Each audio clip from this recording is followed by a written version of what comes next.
Hello everyone, welcome to Education World.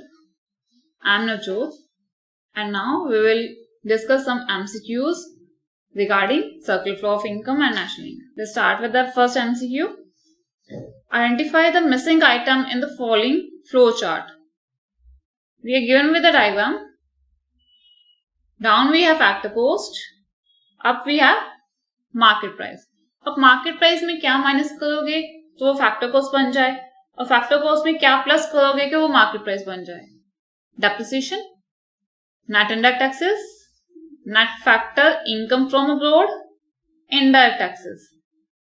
तो इस case में we take difference of indirect taxes and subsidies, जिसको हम बोलते हैं क्या, नेट इनडायरेक्ट टैक्सेस. तो मार्केट प्राइस में अगर नेट इनडायरेक्ट टैक्सेस माइनस करोगे we will get factor cost, and factor cost से अगर मार्केट प्राइस बनाना है तो हमें वही नेट इनडायरेक्ट टैक्सेस को क्या करना पड़ेगा, एड बैक करना पड़ेगा फैक्टर कॉस्ट में. So B is the answer, net indirect taxes.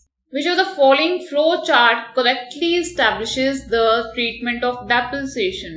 Depreciation का treatment gross और net के केस में कैसे है? Because down we have net, ऊपर है gross. A और B में, A में है ग्रोस में अगर डेप्रिसिएशन माइनस करो तो नेट आएगा, नेट में डेप्रिसिएशन प्लस करो तो ग्रोस आएगा. B में ग्रोस में प्लस कर दो डेप्रिसिएशन तो नेट निकल आएगा, नेट में माइनस कर दो डेप्रिसिएशन तो ग्रोस निकल आएगा. C है नेशनल एंड डोमेस्टिक. नेशनल में डेप्रिसिएशन लेस करो तो डोमेस्टिक निकलेगा, डोमेस्टिक में ऐड कर दोगे तो नेशनल निकलेगा. D is the same case, other way out. लेकिन वी नो डोमेस्टिक और नेशनल के केस में we talk about geographical boundaries, तो we consider net factor income from abroad, not depreciation. So B, A और B में ही कुछ correct होगा, बिकॉज ग्रोस और नेट के कंसेप्ट में ही डेप्रिसिएशन का कंसेप्ट आता है. सी और डी में net factor income from abroad का कंसेप्ट आएगा. अब अगर हमें चाहिए ग्रोस में से नेट जाना है तो करेक्ट आंसर क्या आना चाहिए. ग्रोस में अगर डेप्रिसिएशन माइनस करोगे तो ही हमारा नेट निकलेगा. ग्रोस में normal wear tear already include होती है, नेट में डेप्रिसिएशन लेस होती है. So A is the answer. Unforeseen obsolescence of fixed assets during production is, जिसे हम देख नहीं सकते कि हमारी जो है ऑब्सोलीट हो रही है कुछ गुड, वो अनफोर्सीन है, एक्सपेक्टेड नहीं है. वो क्या है, consumption of fixed capital, capital loss, income loss, none of these. B capital loss होगा वो हमारा. कंजम्पशन ऑफ फिक्स्ड कैपिटल को हम क्या बोलेंगे, depreciation, and depreciation can be foreseen. Refrigerator purchased by a confectionery shop is an example of final good, intermediate good, capital good, both A and C. तो refrigerator अगर कोई confectionery shop use कर रही है तो उसके लिए वो क्या है, फाइनल गुड है, इंटरमीडिएट है, कैपिटल है, या दोनों है. तो इस केस में रेफ्रिजरेटर जो है हम कन्फेक्शन के लिए फाइनल गुड है, वो कंज्यूम कर रही है प्लस, लेकिन उससे क्या इन्वेस्टमेंट भी तो कर रही है, तो इस केस में रेफ्रिजरेटर इंटरमीडिएट भी बन जाएगा. Which of the following is an example of non durable good. Non durable good कौन सी नहीं है, milk, bread, refrigerator, clothes. Durable goods are the goods that can be used over a period of time. लेकिन non durable good वो good है जो बड़ी जल्दी खराब हो जाती है, हम उसे कुछ डेज के लिए यूज कर सकते हैं या एक दिन के लिए, कुछ आवर्स के लिए यूज कर सकते हैं, ज्यादा देर के लिए यूज नहीं कर सकते. सो क्लोथ्स क्या है, ये ड्यूरेबल है. रेफ्रिजरेटर क्या है, ड्यूरेबल है. मिल्क इज नॉन ड्यूरेबल, और उसके साथ ब्रेड भी नॉन ड्यूरेबल है. ये पेरिशेबल गुड्स हैं जो बड़ी जल्दी ही खराब हो जाती हैं. Addition to the capital stock of an economy is termed as. Capital stock economy का जब उसे उसमें एड ऑन होता है कुछ तो उसे क्या बोलेंगे, investment, capital loss, consumption of fixed capital, all of these. अब ये टर्म्स ऑल ऑफ दीज वाला तो ऑप्शन वैसे ही निकल जाता है, बिकॉज इन्वेस्टमेंट अलग चीज है, लॉस अलग चीज है, and consumption of fixed capital अलग है. Consumption of fixed capital, repeating again, depreciation, तो वो एडिशन तो हुआ नहीं, वो कम ही हो रहा है. कैपिटल लॉस वो भी एडिशन नहीं है, कम हो रहा है. सो ऑटोमेटिकली क्या है, इन्वेस्टमेंट बोलेंगे हम, that is the addition to the capital stock of an economy. It is investment. Japanese embassy in India is a part of domestic territory of. Japanese embassy India में, Japan की कोई embassy है तो किसकी domestic territory में आएगा, India की, Japan की, दोनों की, या इंटरनेशनल एरिया है, तो it is the part of domestic territory of Japan. Indian embassy कहीं भी स्टैब्लिश्ड है वो इंडिया की डोमेस्टिक टेरिटरी है। लाइकवाइज जापान की एम्बेसी कहीं भी होगी तो जापान की क्या होगी, डोमेस्टिक टेरिटरी का part. Foreign embassies in India are a part of India's economic territory, geographical territory, both A and B, none of above. Foreign embassy जो भी इंडिया के अंदर आएगी तो वो ज्योग्राफिकल टेरिटरी का पार्ट होगी उनकी। Goods purchase for the following purpose are final goods, for satisfaction of wants, for investment in firm, both A and B, none of above. Goods जो हम यूज कर रहे हैं किस पर्पज के लिए यूज करते हैं, जो फाइनल गुड्स होती हैं, तो नो डाउट ये हमारी सेटिस्फैक्शन ऑफ वांट्स भी करती है, या इसे फर्दर हम इन्वेस्टमेंट के लिए भी यूज कर सकते हैं। Final good, final good means जो फर्दर जो गुड है उसको हम क्या करते हैं, चेंजेस नहीं करते, उसके ऊपर कोई प्रोसेसिंग की जरूरत नहीं है, फाइनल है वो एज इट इज ही यूज होगी, उसको कुछ मोल्ड नहीं किया जाएगा। सो वो डायरेक्टली कंज्यूम भी कर सकते हो आप, या फर्दर इन्वेस्टमेंट के लिए यूज कर सकते हो। जैसे मशीनरी है वो फाइनल गुड बन चुकी है और उससे हम क्या करेंगे, फर्दर प्रोडक्शन के लिए यूज कर सकते हैं। Market price will be equal to factor cost when, again the same thing कि मार्केट प्राइस फैक्टर कॉस्ट से इक्वल किस केस में होगी, indirect taxes are zero, indirect taxes are equal to subsidies, no indirect tax and no subsidy, both A and C. Indirect taxes zero हो जाएंगे, subsidy zero हो जाएगी, नहीं होगी तो हमारी market price factor cost equal हो जाएगी, बिकॉज मार्केट प्राइस में से अगर नेट इनडायरेक्ट टैक्सेस माइनस कर दोगे तो फैक्टर कॉस्ट निकल आएगी।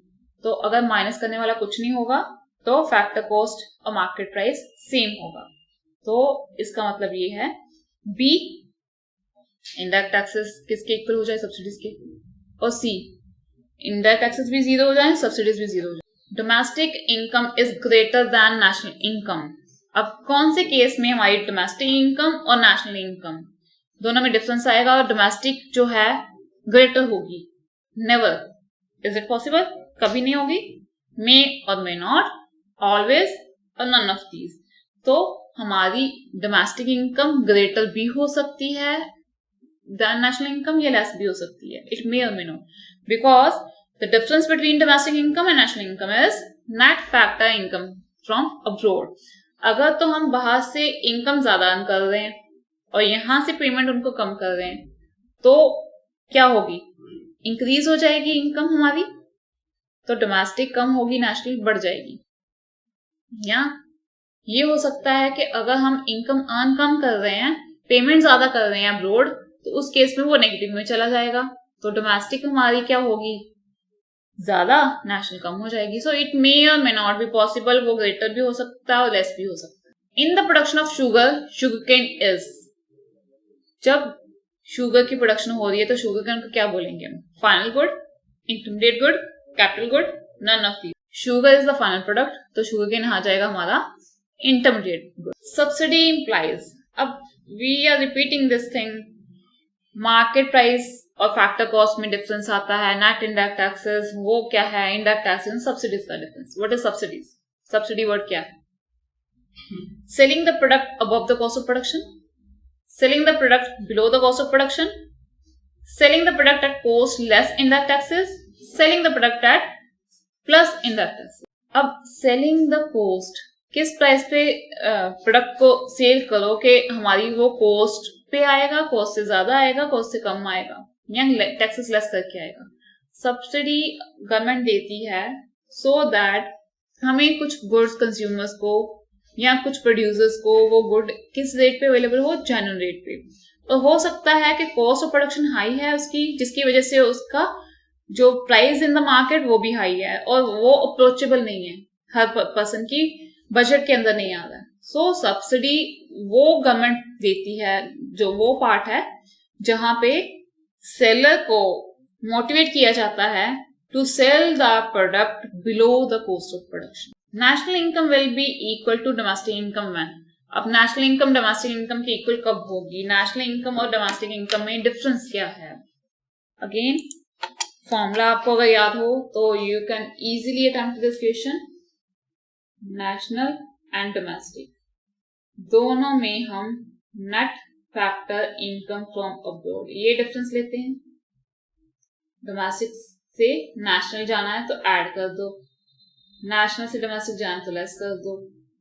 अब यहाँ पे डेप्रिसिएशन की कोई बात नहीं हो रही। इनडायरेक्ट टैक्सेस वो भी किस केस में आएंगे, हमारे इस केस में नहीं आते, वो factor cost and market price के केस में आएंगे। नेट इनडायरेक्ट टैक्सेस भी नहीं आएंगे यहाँ पे। Yes, net factor income from abroad, अगर दोनों में डिफरेंस जो है वो ही जीरो होगा तो दोनों इक्वल हो जाएंगे। तो डिफरेंस किस चीज का है? Net factor income from abroad. वही अगर जीरो हो जाएगी तो national income will be equal to domestic. Final goods are used by, final goods को कौन कौन यूज करता है? Households, firms, government, all of these. Final good को हर सेक्टर यूज करता है, चाहे वो हाउसहोल्ड है, फर्म है, गवर्नमेंट है। बिकॉज हाउसहोल्ड तो फाइनल गुड को कंज्यूम करता है। फर्म्स क्या करती हैं? फाइनल गुड को यूज करती हैं इधर फर्दर इन्वेस्टमेंट के लिए, या वो भी गुड्स को कंज्यूम करती हैं, जैसे मशीनरी है वो फर्दर इन्वेस्टमेंट के लिए यूज कर रही है उसे, या सम टाइम पेपर पेन वगैरह वो यूज कर रही है ऑफिस वर्क के लिए फर्म। अब गवर्नमेंट भी फर्दर प्रोडक्शन के लिए भी यूज करती है गुड्स जो प्रोड्यूस की जाती है मार्केट में। So all of this is the answer. None of the following leads to unexpected obsolescence. Which are the following? कौन सा? Natural calamities, change in demand, change in technology, both A and C. अब unexpected obsolescence क्या है जिसको हम फोर्सी नहीं कर सकते हैं, वो ये चीज एकदम से ही राइज हो जाती है। तो natural calamity, can we see it? नहीं, ये अनएक्सपेक्टेड है। Change in demand and change in technology, many times we can expect, या उसको क्या कर सकते हैं हम, तो उसको क्या कर सकते हैं हम? फोरकास्ट कर सकते हैं। डिमांड पता है कि आज डिमांड बढ़ रही है तो आने वाले टाइम पे और बढ़ सकती है, या demand forecasting is a tool that is used to forecast demand. Then change in technology, technology के में भी changes we can expect and we can foresee कि आज जैसे वी नो कि ये आजकल ये चीज यूज हो रही है, आने वाले टाइम पे ये टेक्नोलॉजी और इवॉल्व होने वाली है, इससे क्या होगा। सो नेचुरल कैलामिटी होती है सब वो जो unexpected. Market value of a motor vehicle at the time of purchase was 7,50,000। Motor vehicle buy किया 7,50,000 रुपीज का। आफ्टर 2 years, 2 साल के बाद, its market value is estimated to be 4,50,000। The reason for fall in the value is 3 lakh की value उसकी कम हो गई। उसका रीजन क्या हो सकता है? Normal wear tear, passage of time, expected obsolescence, all of these. तो इस केस में ये तीनों ही हमारे रीजन बन जाते हैं। Normal wear tear, yes we are using it daily, तो खराब होगी चीज, मशीनरी। इवन के सम टाइम बोलते हैं कि चीज अगर पड़ी रहे तो उसको भी जंग लग जाता है। तो normal wear tear is we know. Passage of time के साथ साथ जैसे अभी बोला वैल्यू डेप्रिसिएट होती है। क्यों? जैसे आज आपने शोरूम से गाड़ी ली, चाहे आपने यूज की नहीं की, it doesn't make any difference, but market में उससे बेटर मॉडल की न्यू कार्स आ जाती हैं, तो पुराना प्रोडक्ट जो है उसकी वैल्यू कम ही होगी। Expected obsolescence, no doubt. अब कार्स की बात करते हैं तो पावर स्टीयरिंग पहले नहीं था, पावर स्टीयरिंग यूज हो रहे हैं। चाबी वाली कार नहीं होती, अब क्या करते हैं? We have remote control cars. अब रेस भी जो है वो भी ऑटोमेटिक अब गाड़ियां हो गई। सो वी नो दैट के टाइम बाय टाइम क्या होगा, ऑब्सलीट होगी ही चीज जो पुरानी है, न्यू टेक्नोलॉजी इवॉल्व होगी। तो normal wear tear, passage of time, expected obsolescence, all of these is the answer. Goods purchase for following purpose are final good. Final good कौन सी होगी, कौन से पर्पज के लिए? कंजम्पशन के लिए, इन्वेस्टमेंट के लिए, both A and B, none of these. तो फाइनल गुड्स जो होती हैं हम कंजम्पशन के लिए भी यूज करते हैं, इन्वेस्टमेंट के लिए भी यूज करते हैं। हाउस होल्ड डायरेक्टली उसे कंज्यूम करता है, बट इन्वेस्टमेंट के लिए कौन यूज करता है? फर्म्स। मशीनरी बन गई है, इन्वेस्टमेंट के लिए यूज हो रही है by the firm for production, किस चीज की प्रोडक्शन? अब मशीनरी को नहीं चेंज कर रहा वो, मशीनरी में they are using the raw material to convert it into a final good again. So consumption and investment both is the condition कि good जो है वो final good. Foreign embassies in India are part of India's what? Economic territory, domestic territory, both A and B, none of these. तो इस case में foreign embassies India की domestic territory का part नहीं है, वो उनकी डोमेस्टिक टेरिटरी का पार्ट है। इकोनॉमिक टेरिटरी में ये नहीं आता, ये इकोनॉमी का पार्ट नहीं बनता, ये उनकी ज्योग्राफिकल बाउंड्रीज का पार्ट बन जाता है। ठीक है, अगर इंडिया में कोई फॉरेन एम्बेसी है, हम क्या बोलेंगे इसको? ज्योग्राफिकल बाउंड्री का part. Which of the following is not a factor income? अब फैक्टर पेमेंट कौन सी हमारी नहीं है? Free uniform to defence personal, salaries to members of parliament, rent paid to the owner of a building, scholarship given to the students. अब क्या factor payment नहीं है? फैक्टर पेमेंट क्या होगी? जब हम फैक्टर सर्विसेज देंगे उसके अगेंस्ट हमें कुछ पेमेंट मिल रही है, सर्विसेज देने के against, to the factors of production only.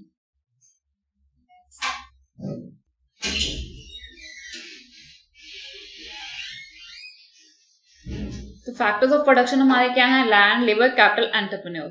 तो बस इस चीज को ध्यान में हमेशा रखना है कि लैंड को मिल रहा है रेंट, कैपिटल को मिल रही है इंटरेस्ट, लेबर को मिल रहा है वेजेस, सैलरीज, एंड जो एंटरप्रेन्योर है उसको मिल रहा है प्रॉफिट। तो उसके अलावा जो चीज होगी वो फैक्टर पेमेंट नहीं होगी।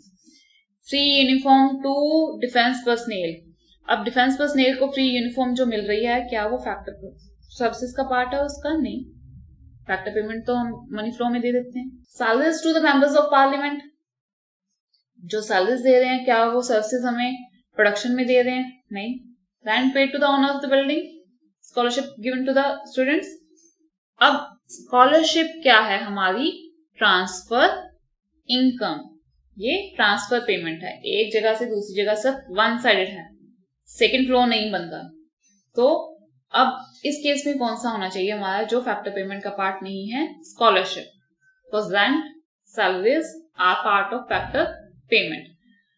हाँ, डिफेंस पर्सनल काम कर रहे हैं, उनको अगर जो भी चीज मिल रही है उनकी सर्विसेज के अगेंस्ट मिल रही है, तो फ्री यूनिफॉर्म क्या होगी? उनकी सर्विसेज का पार्ट होगी। Car purchase by a house hold is, house hold ने का कार बाय कर ली है, तो सिंगल यूज कैपिटल गुड है, सिंगल यूज कंज्यूमर गुड है, ड्यूरेबल कंज्यूमर गुड है, सेमी ड्यूरेबल कंज्यूमर गुड है। तो ये कौन सी गुड आ जाती है? सिंगल यूज कर रहा है वो उसको, या कंजम्पशन गुड है ये, या कैपिटल गुड है, ड्यूरेबल है या सेमी ड्यूरेबल है। तो this is a durable consumer good. Capital good नहीं है बिकॉज उससे फर्दर प्रोडक्शन नहीं हो रही है, फर्दर इन्वेस्टमेंट नहीं हो रही है। सिंगल यूज नहीं है बिकॉज एक ही टाइम में उसे कंज्यूम नहीं कर रहे हैं, we are using it long time. तो जब किसी चीज को over the period of time हम यूज कर सकते हैं तो वो ड्यूरेबल गुड है। और हाउस होल्ड यूज कर रहा है, वो कंजम्पशन के लिए यूज कर रहा है, तो इसलिए वो ड्यूरेबल कंज्यूमर गुड आ जाती है। If an economy the value of net factor from abroad is ₹200 crores and the value of factor income to abroad is 40 crore, identify value of factor income from abroad. Net factor income from abroad है 200 crore rupees. तो net factor income from abroad का formula क्या है? NFIA। अब factor income received from abroad जो on किया plus factor payment means जो उनको पे किया, तो value of factor income from abroad and value of factor income to abroad, जो पेमेंट की है वो टू अब्रॉड हो गया। अब ये निकालना, तो net factor income 200 already given है, तो ये यहाँ पे जाकर क्या बन गया? 240। तो 240 crore is the factor income from abroad जो हमने रिसीव किया। So you should be clear about the concept clear होगा, फॉर्मूला आपको आ जाएगा जिससे you can easily solve these kinds of simple numericals. और यहाँ पे भी हमने सब फॉर्मूला ही यूज किया है।